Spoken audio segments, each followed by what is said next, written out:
Representing. All right, y'all. We are back live. I am sorry about that. We had technical difficulties.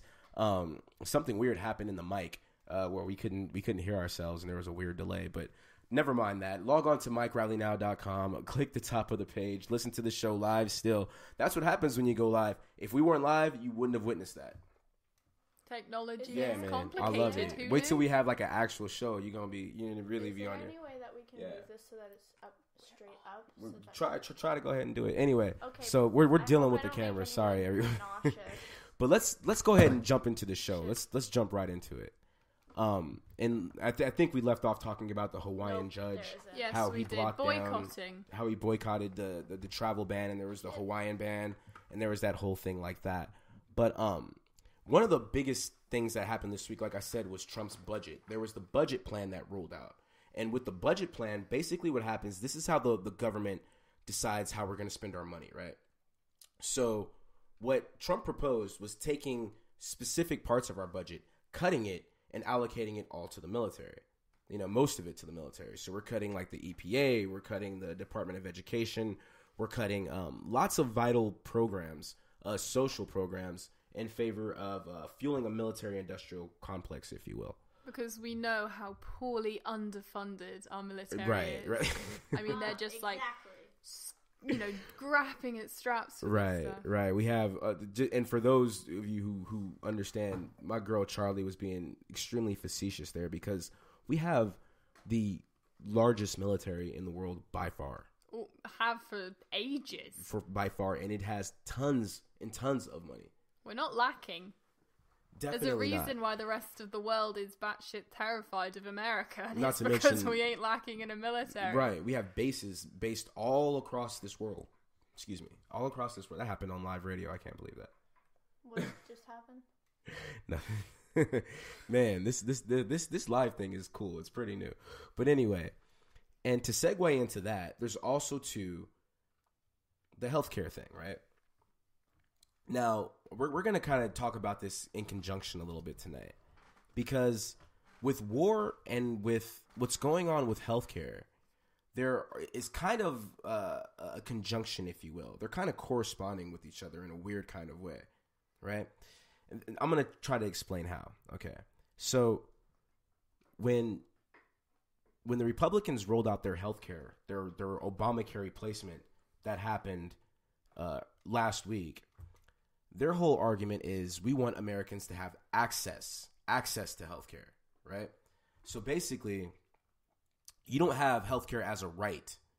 You basically do have it as a privilege. Because anything that really involves money is more of a privilege, right? I mean, if you can't afford to buy something and you can't have it, that means that if you have money, technically speaking, you're privileged to have that thing you can't afford to buy. In the case of the United States, that means healthcare, right?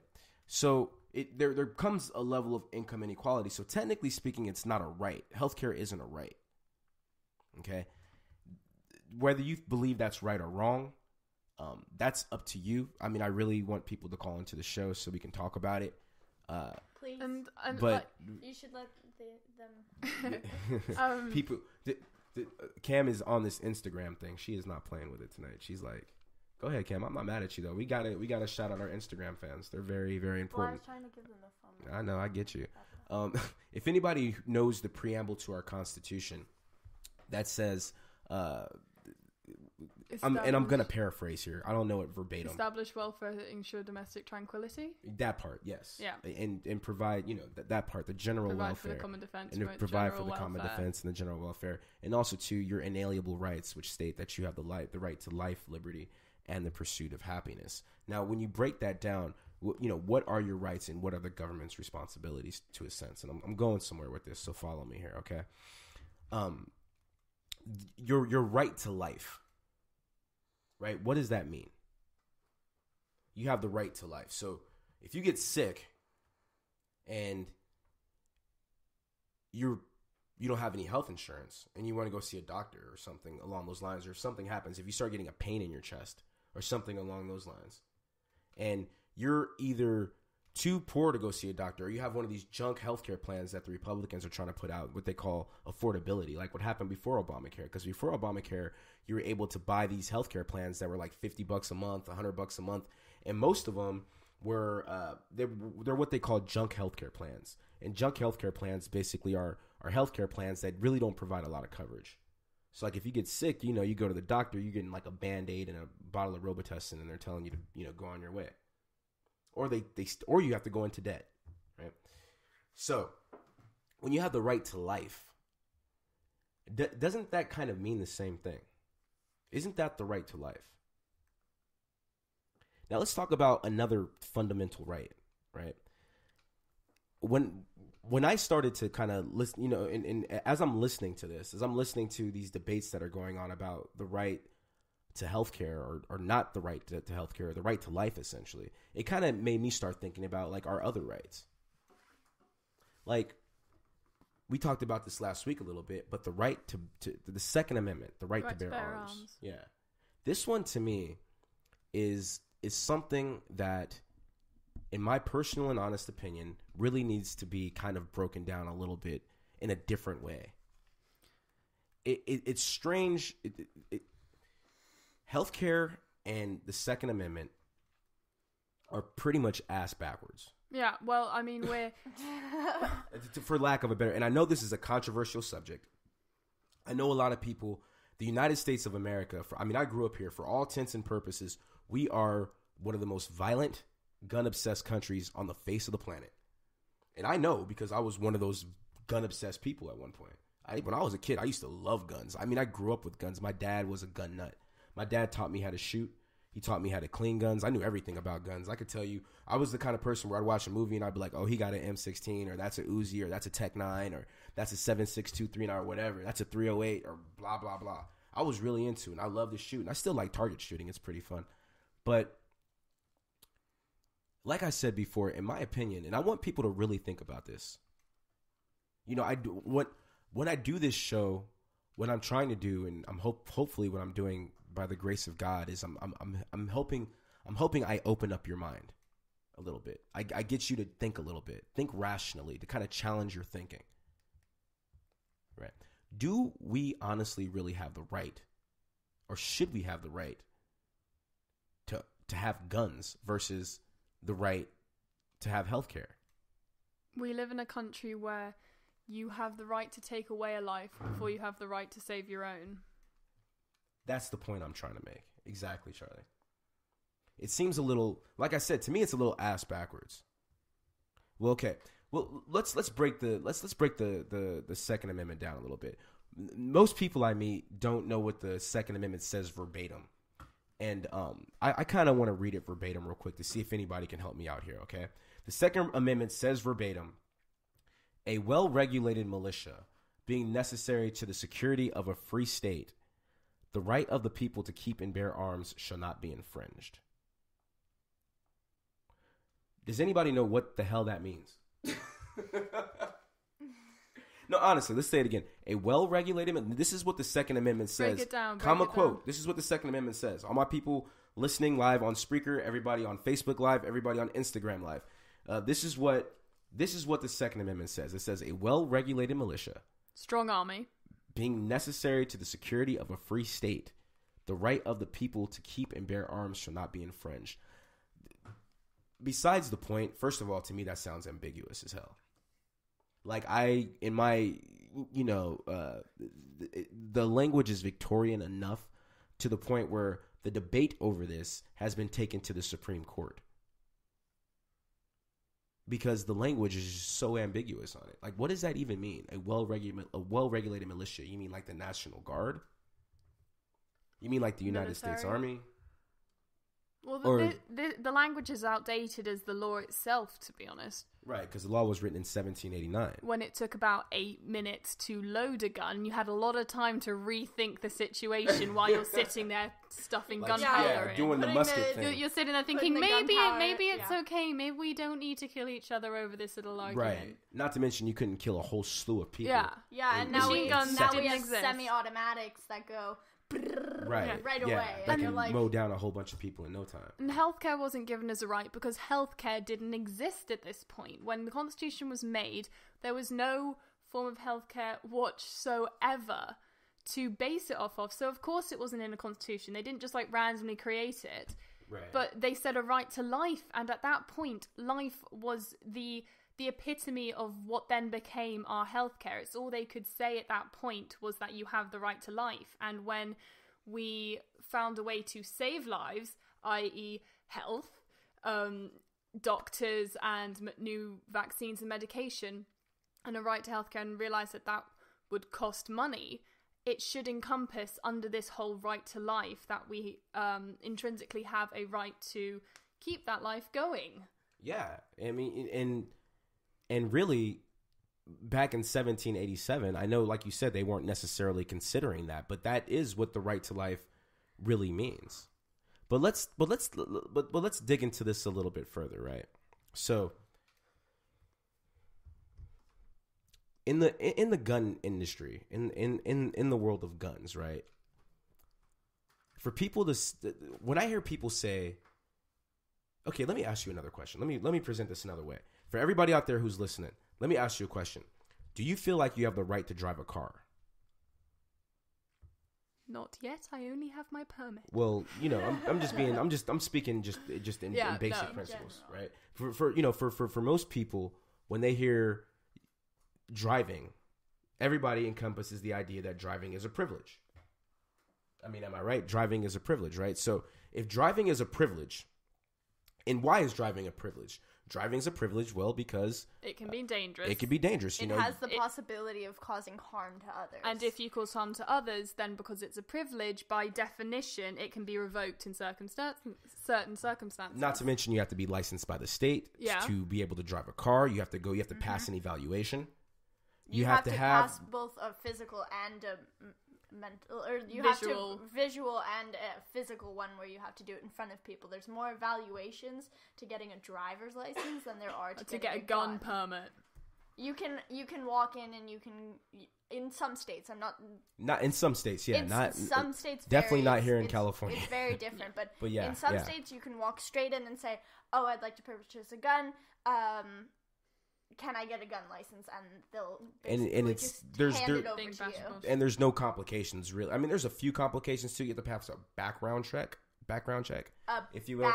Not to mention these background checks aren't federal; they're not national background checks; they're state background checks. And then for everyone that's listening, there's very big air quotes around background check. Checks, just in case you guys didn't pick up on that. Because you're not going to have a background check on a private business and then go, well, I'm going to harm my business now by not selling this man my product. Right. So you're going to try and find a loophole no matter what to try and sell the product that you want to profit off of. Whether or not you're selling it to someone that could possibly be dangerous towards others. And my man Gary pointed out here on Instagram about, things like drinking and driving. For example, if you do have a driver's license, and you get caught drinking and driving, even if you get caught drinking and driving, what happens? Your driver's license gets revoked. Mm-hmm. It's your responsibility. It gets suspended. Your privileges get taken away because you can kill somebody. Not to mention you have to have insurance on it, right? Okay, let's get back to guns for a second, right? Do you have the right to own a gun? I have the right to own a car.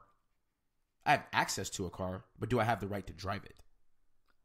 And I think in terms, a lot of people hear the words privilege and they hear the words right thrown out, and they know what that means in terms of everyday language, but in sort of government policy terms, a privilege is conditional and is granted only after birth, and then at any point can be revoked due to certain circumstances. Right.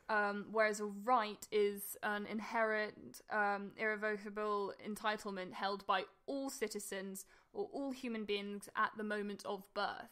Exactly. So do you, at the very moment of birth, have the right to own a gun? You have the right to defend yourself. Mm-hmm. How you do that is based on a person. So now, like I said, think about this logically, and I understand what it's like in the United States of America. Trust me, I get it. First of all, I live in California, so I know I don't live in a place where people walk around with guns, you know, like in Arkansas and some places like that. I know people, I've had friends who come from there, and they always tell me how, you know, having a gun is just a normal thing. People walk around with guns. I've had friends who were in the military, and I get that they have an emotional attachment to their weapon. I understand that. Because, well, you know, they were in a war zone at one point, and, you know, their weapons saved their lives. Trust me, if I was in a war zone, or if this were the zombie apocalypse, I would really like that. I trust me, I definitely want to be strapped. But here in the United States, now I'm not saying you shouldn't have to have a gun, or you shouldn't be able to have a gun. Just like I'm not saying you shouldn't be able to have a car. But we should be able to trust that you know how to use it properly. And not to mention, it's still not an undivided, it's still not an inalienable right. Whatever the Second Amendment means to you, if it really means that you have the right to have a gun, you really don't. Because technically speaking, you can't just walk into a store and buy a gun. You have to pass a background check. And here in California, the government has to license you if you want to carry a handgun. You have to have a permit to go from state to state. Yeah, and you know, I'm sorry, if you have an issue with a background check when getting a weapon, if you're saying the Second Amendment is a right and it's a violation, if you ask, it shouldn't be a problem for you to have this become a privilege. Exactly. If you have nothing to hide. If you're a law-abiding citizen with a gun, then this shouldn't even be a problem at all. So every single person, and I don't mean to offend here, but every single person that tends to argue so strongly for the Second Amendment being a right, I wonder, what the hell have you done in your past that makes you so attached to this fact that it's a right, when if it's a privilege, if you're a good citizen, if you're a law-abiding person that has done no legal wrong in their life, why do you need it so desperately to be a right? Yeah, I really agree with Charlie on this, and a lot of the times it really gets under my skin when people have a problem with it, because this could possibly save other people's lives. Like, exactly, it could stop some of the catastrophes that have happened at schools and at colleges and at just, like, you know, your neighborhood park. Like, it could stop some of these massive shootings. Well, that's what Barack Obama was talking about in the past, right? He was talking about common sense gun legislation. And he said, look at the statistics. More people get gunned down in this country daily than most countries get in, like, 10 years. Civilized countries. Even countries that are at war with each other. You know, there's got to be something to that. And, you know, there's always the argument of, that I hear a lot of far right-wing people make, that is, you may give a person a gun, but it's the person who pulls the trigger. Right, it's not the gun who kills people, it's not the person who kills people. Well, you know what? They wouldn't kill the person if they didn't have the bloody gun. I'll tell you like this. Look, you know, in that particular argument, that's a bunch of bullshit. You know, we're gonna dip into this. We're gonna kind of dip a little bit into this idea where I hear people say, well, you know, like you said, it's not the gun, it's the person that kills people. You hear a lot of these arguments about mental health, mental illness. Jesus. Like it wasn't my gun. You know, the gun itself wasn't the problem. It's the person. The person had a mental health issue. I understand that, which is why we're going to talk about health in a minute. Mm-hmm. So, like I said, I'm comparing the two. I'm not saying that. First of all, I'll put my opinion out there. You know, if you feel like you need to have a gun for some reason, and I understand people in this country have emotional attachments to their weapons. I get it. I don't know why, but I understand. I don't empathize it. I respect anybody's right, or the right to want to defend yourself with your weapon. There's a right of freedom of speech and freedom of opinion in this country, which should be upheld. Right. But I think the right to bear a weapon that could possibly cause harm should be in a different category. It should be checked a little bit. Yeah. It shouldn't be this very loosey-goosey thing. Right. It should be a very strict, you know, set of rules and certain things. And I'll say one more thing. Sorry, Cam, I didn't mean to cut you off. Fine. I did that. I'm just checking the time here. But just one more thing.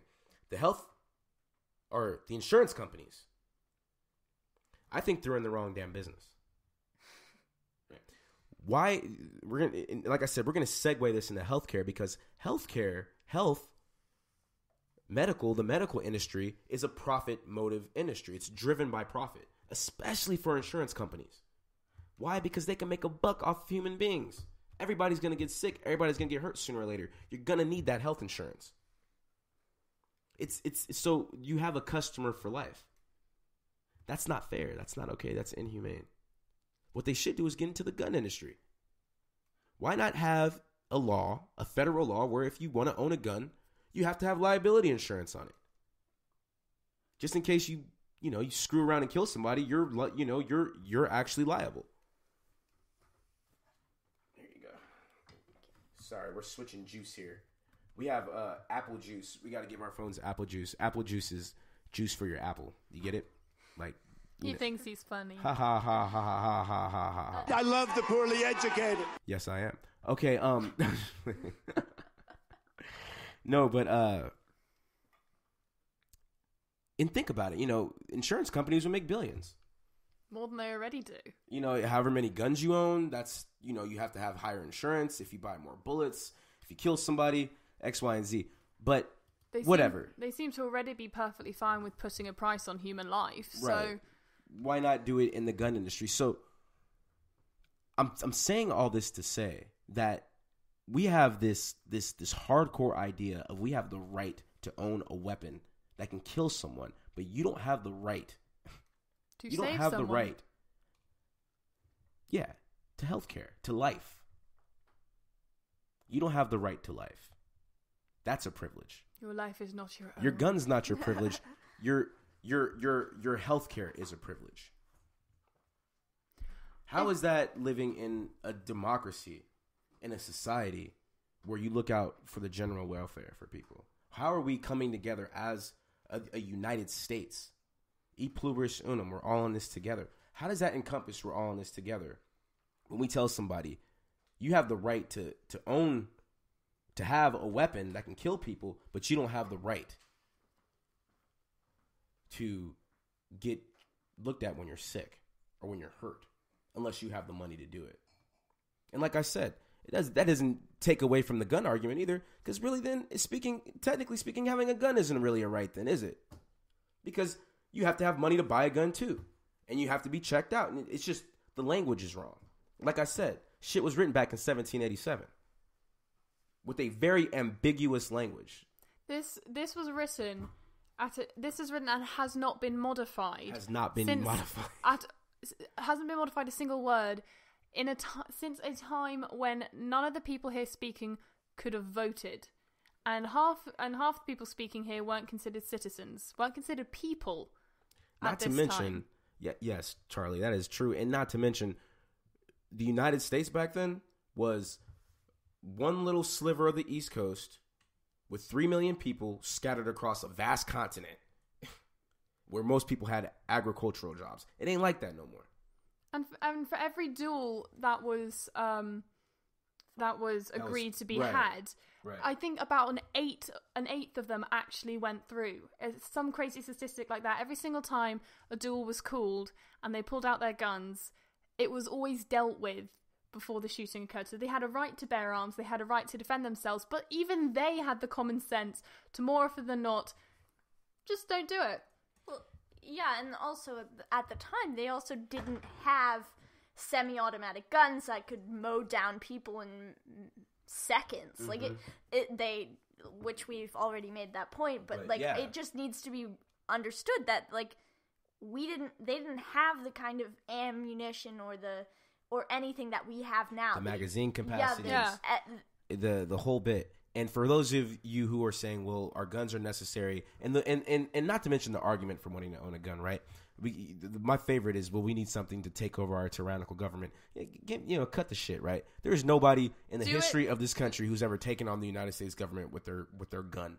Remember the Bundy crew tried it. The ones who took over that wildlife refuge in Oregon, and they all got acquitted. They all got to walk. Remember the big ass military they have backing them. And the drones. Yeah. And shit like that. And the microwaves. And the microwave. They got us in our homes, guys. I'm telling you, man, those microwaves are. Watch out. Next time I put my hot pocket in, son, I'm looking for right? Barack Obama. But then okay. So, like I said, the reason I'm making this point is because I don't understand how in this nation, and this is a discussion we just all need to have, in this nation, how one is a right and the other one is a privilege. Do you honestly believe in that? You talk about mental health. Well, how do you think people get help for their mental health? And Your mental health and your physical health are one and the same, are they not? So, these are things that we as a nation, I think we need to start addressing a little bit more. And start looking at it, like I said, open up your mind. Really have an open mind when you think about that. Think about it. And I, coming from school, as Cameron and I both, we've recently had and have had multiple gun drills at our school. We have to know what to do when an intruder comes in with a semi-automatic machine gun and tries to gun us all down. I don't know. Before I came onto this show, I didn't know a bloody thing about healthcare, but I knew what to do if a man tried to shoot me down in the middle of my school. And I think that is the fucking problem with what we're talking about here, is that I know how to block a doorway, I know how to evacuate, I know how to do all this stuff. Trust your gut. Trust my gut when something when someone's pointing a gun at my head. I don't know the first bloody thing about what I'm supposed to do when I'm out of college and I'm no longer on my parents' healthcare, and I'm going to be sitting there going, what am I supposed to do? What's this new coverage? What was Obamacare? Why can't I have it? Ugh. You try harder. Yeah. According to the Republicans, you get out there and you get yourself a better skill and you get a better job and you make more money. Because like I said, I can't do that. Option. I can't do that if I don't ever make it to 20 because I'm gunned down in the middle of my school. Exactly. Speaking of gunning people down. So in the beginning of the show, we talked about how the president this week released his budget plan, right? And in that budget plan, he asked for increased military spending, okay? So this increased military spending has got a lot of people scratching their heads. Like, why are we increasing our military spending? Like, what, of course, this is a Republican's wet dream, by the way. If you ever look, Republicans always take the majority of our tax money. 50 cents of every dollar you pay in taxes goes to our military. And I told you guys this last week, and I'm not talking about clothing and feeding them and shit like that. I'm talking about, bombs Drones. and missiles. We have a military industrial complex. There's an industry behind it. There's defense contractors who have to make money, who get contracts from the government, from the United States government, okay? And Eisenhower warned us about this in his farewell address. He said, you gotta watch out for these military industrial complexes. They're gonna come back and bite us in the ass, and look what's happened. Charlie gets the gold star for today. Straight up and down. Because, exactly, Ike Eisenhower warned us about this in his farewell address. Now, in the midst of all this, right, everybody's kind of scratching their head a little bit saying, well, what's going on in the world? Okay? North Korea. Because we're going to war. Well, North Korea, right? Well, let's talk. Well, let me back it up a little bit, right? All of the world events that are taking place right now look like it's setting off a keg bomb a little bit, right? There's a fuse that's been lit all across the world. Set of dominoes have been. The dominoes have kind of fallen since we, the Western world, through the Reagans and the Bushes and all those cool people, and even the Clintons to a certain degree. We went in the Middle East and we pretty much screwed up that entire fucking region.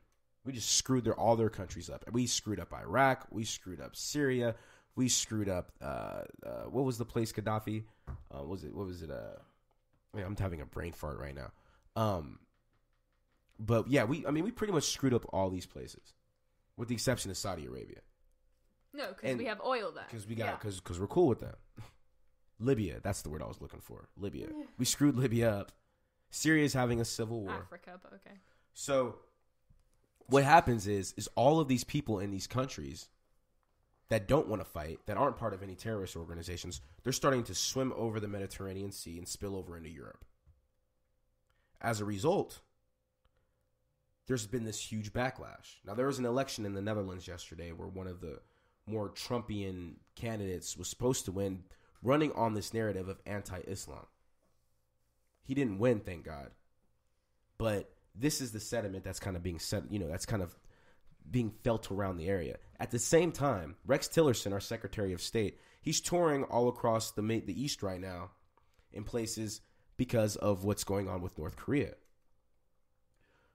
Kim Jong-un, or whatever his name is, he's a fucking psycho. Right? The dude's crazy. A lot of world leaders are. Yeah. But he's the one. He's like proper. Yeah, he's propping. He's testing his nuclear weapon. He's testing his bombs. He's the OG. Right. OG and if you insane leader. And if you remember back in the Bush era, in the George W. Bush era, I just threw up a dub for W right there. Right? I thought that was funny. George W. Bush talked about our axis of evil. He described the Soviet Union. He described some of our players in the Middle East, and he also said North Korea. Now, the people of North Korea saw what we did to the Middle East. So what did Kim Jong-un start doing? He said, you know what? I'm not going out like them. So they started arming themselves. They started making America the enemy. China is kind of in the middle. We got this powder keg that's being set off because of what's happening in Europe and the Middle East. And all while we got Donald Trump with his hands on the nuclear button. His tiny, tiny hands on that very large button. So this kind of makes me kind of question what's going to be happening in the future as far as war is concerned.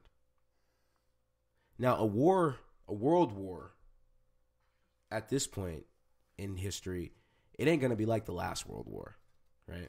We're not dealing with, tanks and, those old school rifles. I forget the name of them. Look, I claim to be such a gun expert at the beginning of the show, and I don't remember the name of the rifle. I'm just brain farting, by the way. I just can't remember half the stuff I'm saying. I'm live on the air, and I can really use some ice cream. But anyway, I just want to be loved. I just want to be loved. Does anybody have a Pop-Tart out there? They can pass me. But this ain't gonna be like the last World War where nobody has nuclear weapons. We're not the only ones sitting on a nuclear arsenal anymore. This war could be very short and very brutal. A lot of people can die. There won't be a world left after this war, frankly. Because it's sort of, even if all these other countries came and provoked America, it's like a bunch of tiny little sticks poking at a very angry bear. Yeah. That's then going to come and eat all the Boy Scouts. Like, it's, there's no winner at the end of this war, and it's going to be so different from anything we've ever seen before, because since we developed all this new technology and, we're no longer just doing heavy soldier foot fighting, everything is special ops, everything is espionage, and everything is very technology driven. We'd be entering into a war, guns are blazing, but into a kind of warfare that we've never experienced before. Right. And I think people are forgetting when we say war now, it's not the same as the sort of vintage World War II movies that you watch in class. It's not the same weight. It's not, but it can do so much more damage with so much less that I think we constantly forget just how close we are to utter destruction. And with what's going on right now, it's kind of hard to... Now, I'm a glass half full kind of guy. At least I try to be. And, I understand that, shit happens in the world. Somewhere in the world, people are always kind of fighting with each other. There's like proxy wars that take place all over the place, And I don't want to think that we're sitting on the realm of an actual World War III. But history does have a tendency to repeat itself. Whenever things start to get kind of rocky in specific areas, economies start to fail, you have fascism that takes over, you have a lot of kind of extremism that drives the force. It always leads, and especially with the way we're all the major world powers are kind of involved now. Are we doomed to repeat ourselves through this history? And here I was thinking history taught us to prevent. and turns out it just gives us ideas. Oh, that's very well said. I swear, I think one of the biggest, one of the most underrated sayings in the history of mankind is, if you don't know your history, you're doomed to repeat it. Love that. I mean, I hate it, but yeah, I love it. But exactly. Because there's an element of truth to that. Absolutely, for sure. So, hopefully, we have competent people in place, and hopefully things don't burn over too much, but it really does make us question, why so much military spending. We don't know what's happening. We still don't know what's happening with, I'm not going to get into the Trump and Russians thing. I'm going to stay away from it because to me, try and quit it. I'm trying to quit, man. Detox, man. I'm trying to quit because to me, liberals are chasing their tail with that shit. Yeah. And we need to be focused on the next election in 2018, which is what we really need to be focused on. Because, I mean, hell, the Republicans have been festering for years trying to get their moment. They finally have it. We need to be doing the same thing. Exactly. And we need to keep up the resistance. Do not normalize this man. Empire strikes back. Right? But at the same time, I think we need to be vigilant, and we need to understand that we're still all in this together. And that we still have a responsibility towards each other as Americans, which really bends the questions of rights versus privileges. Something we need to think about. All right, y'all, that is our show. Sorry for the technical difficulties earlier. Shit be happening on live radio. You are listening to the Mike Riley like Now how this is cutting in right now and it's not supposed to be. Follow us. So that's my bad too. I'm going to stop it. I'm going to start the music all over again. But either way, we want to thank everybody for tuning in. Everybody who caught me on Facebook Live, Instagram Live for the first time. God bless every single last one of you that listened. God bless Charlie. God bless Cam. God bless Brooke. Log on to YoungAngelsNetwork.org, MikeRileyNow.com, and we will see y'all next week. All right, cheers. Sorry for the technical difficulties, y'all. Peace. Of American Network. Follow us by visiting MikeRileyNow.com.